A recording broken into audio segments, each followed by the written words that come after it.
আমার কথা পয়েন্ট আছে। প্রথম কথা হলো নামাজ পড়ে না। দ্বিতীয় কথা হলো যারা নামাজ আদায় করে, এই আদায়কারীদের মধ্যে অনেকে নামাজ সম্পর্কে সচেতনই না, সে জানেই না কিভাবে নামাজ পড়তে হয়, আদায় করতে হয়।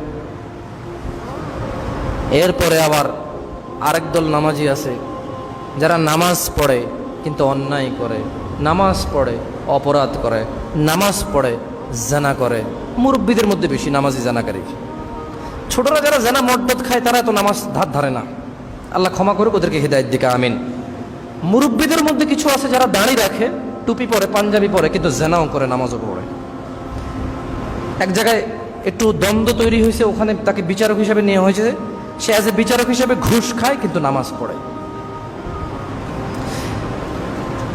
তার এবং অন্য কারোর মধ্যে একটু দ্বন্দ্ব হলে সে নিজেরটাকে প্রাধান্য দিয়ে অন্যায়ভাবে হোক যেভাবে হোক নিজেকে প্রাধান্যে আগে নিয়ে যায়, কিন্তু নামাজ পড়ে।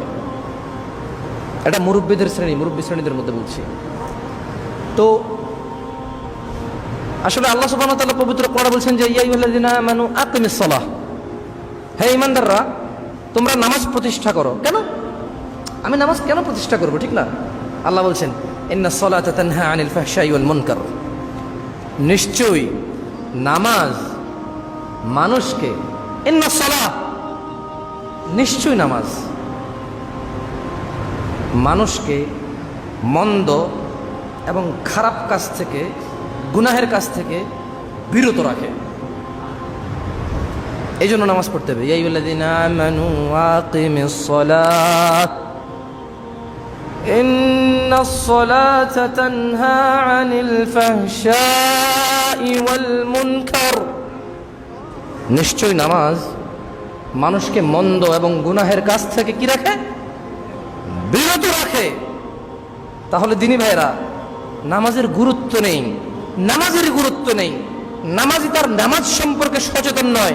সেজন্যই আল্লাহ সুবহানাহু ওয়া তাআলা কোরআনুল কারীমে বলছেন ফাওয়াইলুল লিল মুসাল্লিন, অতঃপর জাহান্নামে প্রবেশ করবেন নামাজীরা, আল্লাযীনা হুম ফি সালাতিহিম খাশিউন। ফাওয়াইলুল লিল মুসাল্লিন আল্লাযীনা হুম আন সালাতিহিম সাহুন, যারা তাদের নামাজে অমনোযোগী, যে তার নামাজ সম্পর্কে সচেতন নয়।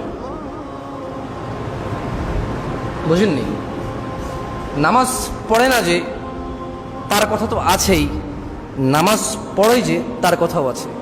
ফাওয়াইলুল লিল মুসাল্লিন, একটু ভাবুন।